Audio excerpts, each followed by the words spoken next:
Bạn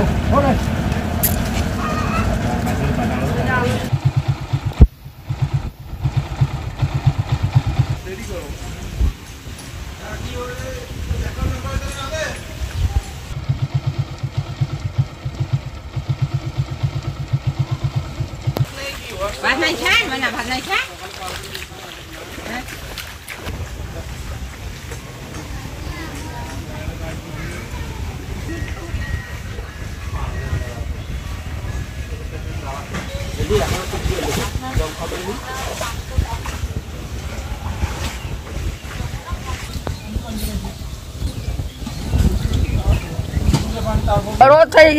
পানি চুলিয়ে এলাও তলে আছে ভাতে আনবে স্কুলে অনেক পানি স্রোত বেড়েছে, স্কুলের ক্লাসের আমাদের শ্রেণীকক্ষে পানি ঢুকেছে, সামনে আমাদের পরীক্ষা চলতেছে, আমাদের আচরণিক মূল্যায়ন এবং বিহেভিয়ার মূল্যায়ন এগুলোতে ঘাটতি হচ্ছে। পরশু দিন থেকে এই বন্যার পানি, এবারে পানি খুব দূষিত পানি।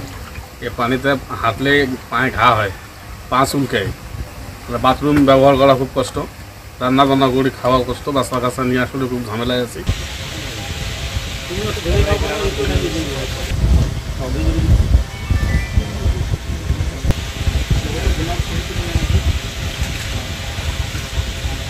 ইতিমধ্যে দেখেছেন যে তিস্তা ব্যারেজ ডালিয়া পয়েন্টে এই পয়েন্টের পানির পরিমাণ বৃদ্ধি পাচ্ছে, তবে এখনও 13 সেন্টিমিটার নিচে রয়েছে, যেটাকে আমরা বিপদ সীমা বলি। তারপরেও যেহেতু একেবারেই চর অঞ্চল, একেবারে নদীর তীরবর্তী অঞ্চল, সেখানে আমরা দেখেছি যে বেশ কিছু ঘরবাড়িতে পানি প্রবেশ করেছে এবং এখানে যে রাস্তাঘাটগুলি রয়েছে সেখানে পানি উঠেছে, সেটা আপনি দেখতে পাচ্ছেন, আমরা সরজমিনে দেখছি।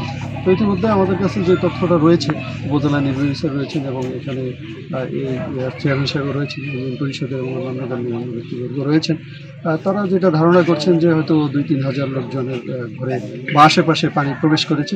এরকম একটা বিষয় আমরা দেখছি, সরজমিনে আরও দেখতেছি। আর যেই ত্রাণের বিষয়টা, ইতিমধ্যে সরকার থেকে পর্যাপ্ত ত্রাণের ব্যবস্থা করা হয়েছে, সরকার থেকে সর্ব ধরনেরই সহযোগিতা রয়েছে এবং সব বিষয়ে আমাদের কাছে মজুদ রয়েছে। আমরা যে কোনো পরিস্থিতি মোকাবেলা করার জন্য